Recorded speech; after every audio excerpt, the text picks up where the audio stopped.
Shalom, shalom à tous et à toutes. Que le Seigneur nous bénisse et que sa grâce et sa paix reposent sur nous. J'espère que vous allez bien et j'espère aussi que les vidéos précédentes vous ont fait du bien. Ce soir encore par la grâce de Dieu, je viens par cette vidéo interpeller quelqu'un, annoncer à une personne le plan divin caché de Dieu qui est auprès de toi, mais qu'il voudrait que tu découvres afin que tu réalises que avec Dieu tu peux faire des exploits. Le thème de ce soir est le véritable amour. Quand nous prenons la Bible dans le livre de Daniel chapitre 3, du verset 1er jusqu'au verset 30, nous avons une histoire que la Bible nous révèle, sinon un fait réel qui s'est passé à un certain moment du cours de l'existence de l'humanité.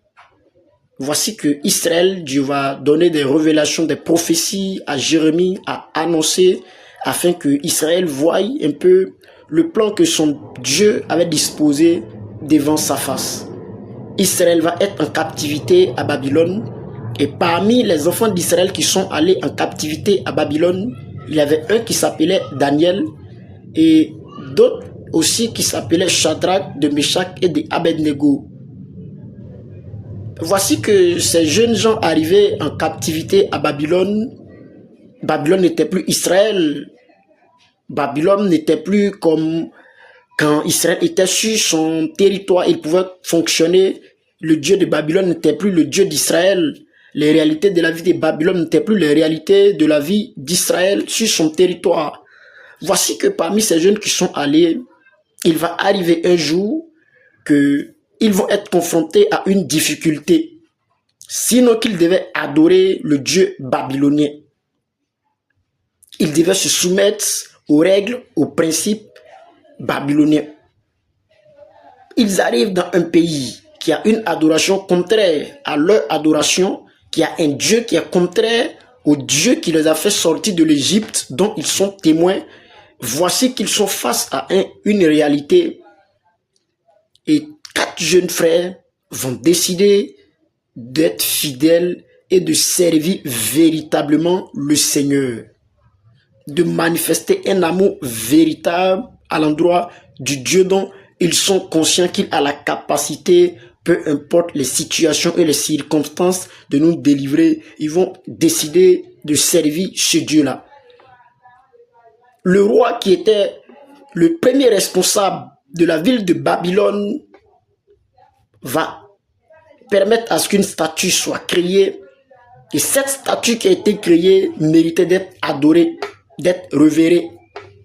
Et voici que 4 jeunes Hébreux vont décider de ne pas se soumettre à cette statue. Ces 3 jeunes Hébreux vont décider de garder leur amour véritable pour le Seigneur, même si cela devait leur coûter la mort, qu'ils meurent pour la gloire de Dieu et que les choses soient comme elles doivent être. Ils sont confrontés à une situation où leur vie en dépendait. Ils vont refuser d'adorer le Dieu de Babylone. Ils vont refuser face à la réalité auquel ils sont confrontés de se soumettre à cette réalité, de laisser cette réalité les surplanter. Alors la colère du roi va s'enflammer contre ces 3 jeunes Hébreux. Le roi va apprendre que lui étant le roi sur son territoire, il y a 3 jeunes Hébreux qui refusent de se soumettre à lui, le roi, ses ordres et ses ordonnances. Il va prendre connaissance et la chose va s'avérer vraie, la chose va se trouver vraie. Alors le roi va demander à ce que ces 3 jeunes Hébreux soient jetés dans une fournaise ardente. Mais quand dit même que le roi avait décidé cela n'a pas intimidé les 3 jeunes Hébreux. Ils ont décidé de garder leur amour de façon authentique, de façon vraie et de façon pure pour le Seigneur bien-aimé. Ils ont décidé de ne pas se laisser être saisis par l'angoisse que cette situation pouvait apporter. Mais ils vont décider d'être vrais une fois pour tout, soit qu'ils meurent pour la gloire de Dieu, soit qu'ils vivent, que leur vie soit pour la gloire de Dieu. J'aimerais dire à quelqu'un en ce soir, est-ce que vous savez que quand l'amour que vous avez pour le Seigneur n'est pas véritable, votre adoration ne peut porter du fruit? Quand le Dieu que vous confessez, le Dieu que nous disons tous que nous prions, Jésus-Christ de Nazareth à gauche, Jésus-Christ de Nazareth à droite, quand votre adoration pour le Seigneur n'est pas vraie, cette adoration Jésus-Christ ne peut prendre du plaisir à cela pour faire descendre une bénédiction quelconque.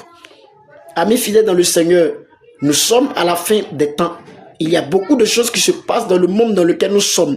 Mais j'aimerais te dire en ce soir qu'il est l'heure que tu manifestes un amour vrai à l'endroit du Seigneur.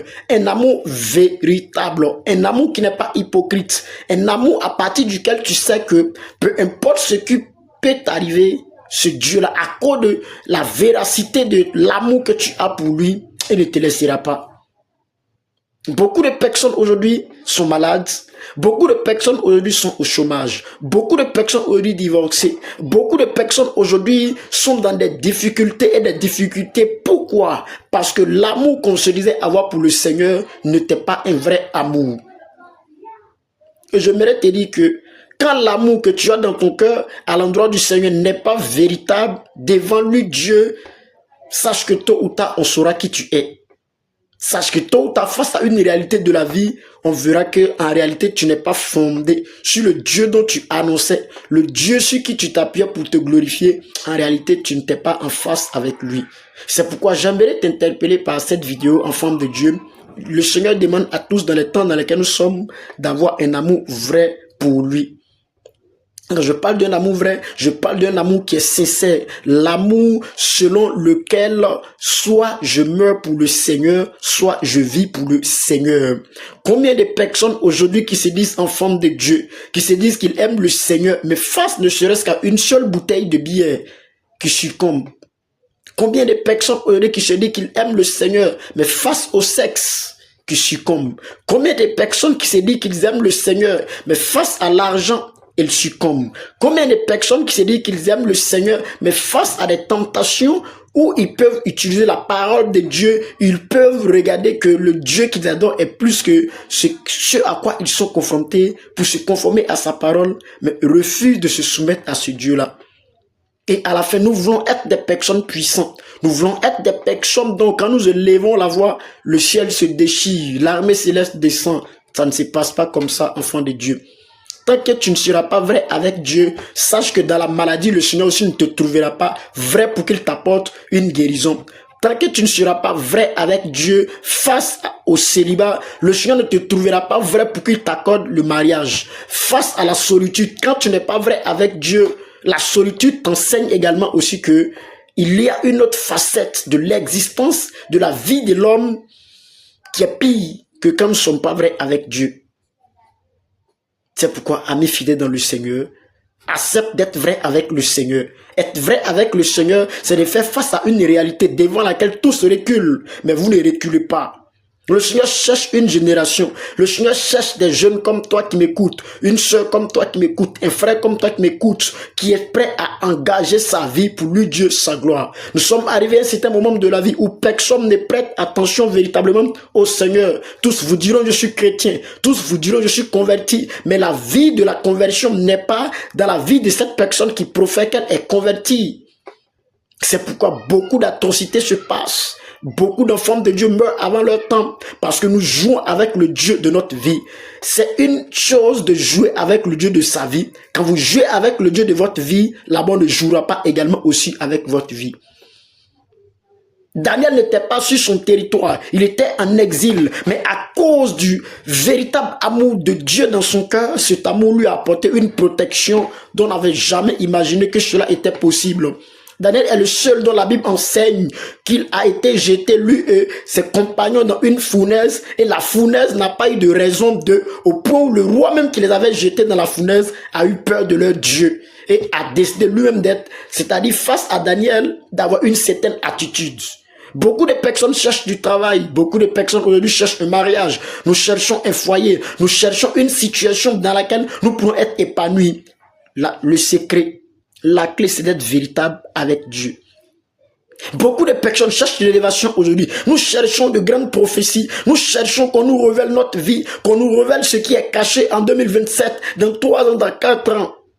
On peut te révéler cela et puis tu ne verras pas cela s'accomplir si tu ne passes pas par le chemin par lequel il te faut passer pour que cela s'accomplisse. C'est pourquoi il est temps que tu sois avec tu sois vrai avec Dieu. Un homme qui est vrai avec Dieu, quand le temps de la bénédiction arrive, elle n'a pas besoin qu'on lui dise que le temps de la bénédiction est arrivé. Mais Dieu même se charge de te communiquer cette bénédiction-là pour que tu apprennes encore à lui faire confiance et que tu lui cèdes encore la place dans ta vie pour qu'il arrive à se manifester au moyen de toi. Dieu veut glorifier son nom. Dieu veut descendre les véritables promesses, les grâces authentiques certifiées, les bénédictions, les mariages qui ne sont pas suivis de chagrin, les travaux qui ne sont pas suivis de chagrin. Mais il ne trouve personne pour être vrai avec lui. Derrière la mauvaise adoration se cache une mauvaise récompense. Mais derrière la vraie adoration, derrière la bonne intimité avec le Seigneur, se cache une bonne récompense en forme de Dieu. Ne joue pas avec ta vie. Avant la fin de cette année, décide-toi d'être vrai avec le Seigneur. Décide-toi d'avoir un amour véritable. L'amour selon lequel tu ne tromperas pas Dieu. Parce que Dieu ne te trompera pas tant que toi tu ne trompes pas Dieu. Impossible. Jamais Dieu n'a trompé qui que ce soit dans la Bible. Abraham n'a pas été trompé par Dieu. Noé, le juste de son temps. Beaucoup croyaient que Noé était un homme fou. Beaucoup croyaient qu'il était un homme inconscient. Mais sa justice a parlé en sa faveur au moment convenable. Apprenons à être juste avec Dieu. Apprenons à être vrais, sincères, dans la vraie vérité selon laquelle nous savons, nous sommes conscients de ce qu'il faut faire et nous sommes conscients également de ce qu'ils ne devons pas faire. Arrêtons de nous donner des excuses pour certaines choses, les petits péchés. J'appelle petits péchés, alcoolisme, sexualité, tabagisme, drogue, le mensonge. Dire certaines choses que le Seigneur est, c'est des choses dont nous pouvons nous en débarrasser. Quiconque apprend à se débarrasser de tous ceux dont le Seigneur en a en horreur, Dieu trouve plaisir dans la vie de cette personne pour lui communiquer la bénédiction qu'il faut à cette personne. Demain, c'est dimanche. Je voudrais que ce message soit une révélation selon laquelle tu apprennes à engager ta vie sur le chemin de la volonté de Dieu pour ta vie, pour que tu réalises que le problème n'est pas au niveau de Dieu. Mais si nous souffrons, c'est parce que c'est nous-mêmes qui causons la souffrance. Si ça va chez nous, c'est nous également aussi qui causons cette paix-là pour que ça va chez nous. Que le Seigneur te bénisse. Et que sa grâce et sa paix soient avec toi. N'oublie pas, le Seigneur veut de toi un vrai adorateur. Jésus a dit quoi? L'heure vient où les vrais adorateurs adoreront le Seigneur en esprit et en vérité. Daniel était un vrai adorateur qui adorait le Seigneur en esprit et en vérité. Daniel n'avait pas besoin de tout le monde pour montrer qu'il était chrétien. Devant la face des gens, il montrait qu'il était chrétien et secrètement, il montrait qu'il était chrétien. Beaucoup de personnes aujourd'hui, surtout nous, la jeunesse, dirigeants de prière, intercesseurs, face les dimanches, nous sommes les Saintes Marie, les Saint-Pierre, et le samedi dans les bars, dans les maquis, les vendredis dans les bars, dans les maquis, des sorties de plage. Avec ça, nous voulons être efficaces. Non. L'église efficace selon Dieu n'est pas une église au sein de laquelle ceux qui sont les bâtisseurs de l'église se comportent comme ça. Mais l'église efficace selon Dieu est une église au sein de laquelle les hommes se retiennent face au plaisir. Joseph également était où? En Égypte.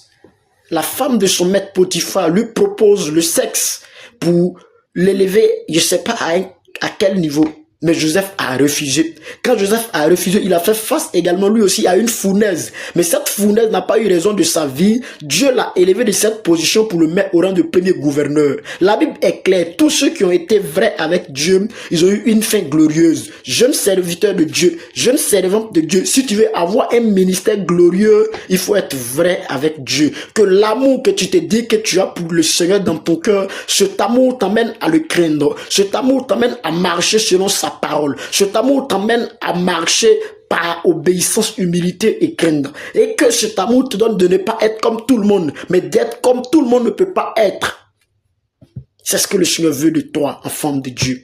C'est ce à quoi le Seigneur s'attend de toi. Que la grâce et la faveur du Seigneur reposent sur nous. J'espère que le message vous a fait du bien.